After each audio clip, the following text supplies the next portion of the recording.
Сәлем достар, жақында Билайн ұйымдастырған видео байгадан біз көптеген видеоблогерлердің арасынан біз іріктеуден өттік. Енді әрі қарай конкурсты жеңуіміз сіздердің арқаларыңызда. Сол үшін төмендегі сілтеме бойынша videobayga.kz сайтына кіріңіздер. Сол жерде өздеріңіздің әлеуметтік желідегі аккаунтыңыздың атыңыздан кіресіз. Потом начинающий видеоблогер деген жерде разный деген жер бар. Сол жерде маған дауыс бересіздер. Болды, әрі қарай нәтижесін күтесіздер. Ал егер жеңіп атсақ, мен өзім не беретінімді білмеймін, шын айтсам.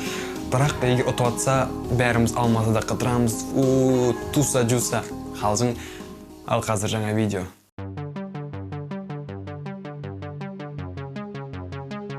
Сәлем, мен Аскербек. О бастан орта ғасыр адамдары аспандағы күнді, айды, сансыз жұлдыздардың барлығы жерді айналады. Яғни біздің ғаламшарымызды аспан әлемінің орталығы деп есептеген. Бірақ одан кейін технология мен ғылымның дамуының арқасында біздің ғаламшарымыз көзге көрінбейтін микроб екенін түсіндік.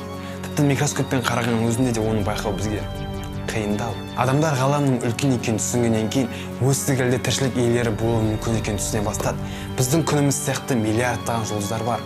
Біздің галактикамыз, яғни Қос жол галактикасы сияқты миллиардтаған галактикалар бар. Сол миллиардтаған галактикалардың біреуінде тіршілік болмауы мүмкін емес, ол түсінуіңіздер үшін мүмкін емес. Тағы бір қызығы, ол біздің организмімізді құрайтын химиялық элементтер.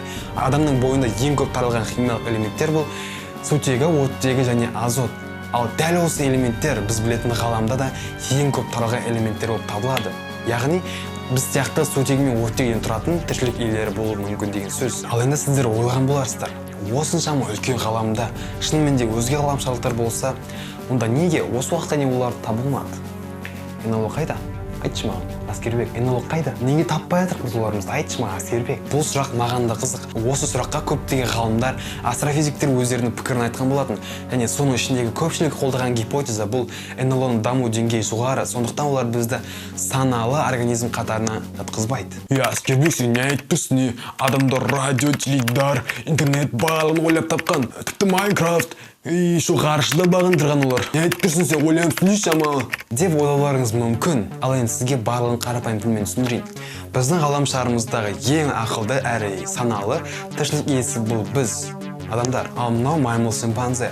Оның ДНК коды адамдықпен 90%-ға бірдей болып келеді, яғни 10%-ға ғана өзгеше. Адамдармен маймыл шимпанзені салыстырып көріңіздер. Адамдар ғарышты бағындырып, айға аяқ басып, Марсты қоныстанайын деп жатса, маймылдар әлі талдам-талға секіріп, өрмелеп жүр. Егер өзге ғаламшарлықтар бізден 10%-ға ерекшеленетін болса, біз оларға жай маймыл шимпанзе сияқты болып қаламыз. НЛО біздің ғаламшарымызға келіп кеткен болуы мүмкін. Ежелгі адамдардың үңгірде қалдырған кейбір суреттері өзге ғаламшарлықтарға ұқсайды. Біздің ғылыми технологиялық жетістіктеріміз НЛО үшін жай маймылдың талдан-талға секіргенмен бірдей. Егер де сен НЛО-ға маймыл шимпанзе сияқты болып көрінгің келмесе, әрине өзін дамыт. Және біздің арнамызға Videobayga сайтында дауыс беруді ұмытпаңыздар. Сіздердің қолдауыңыз бізге өте қажет.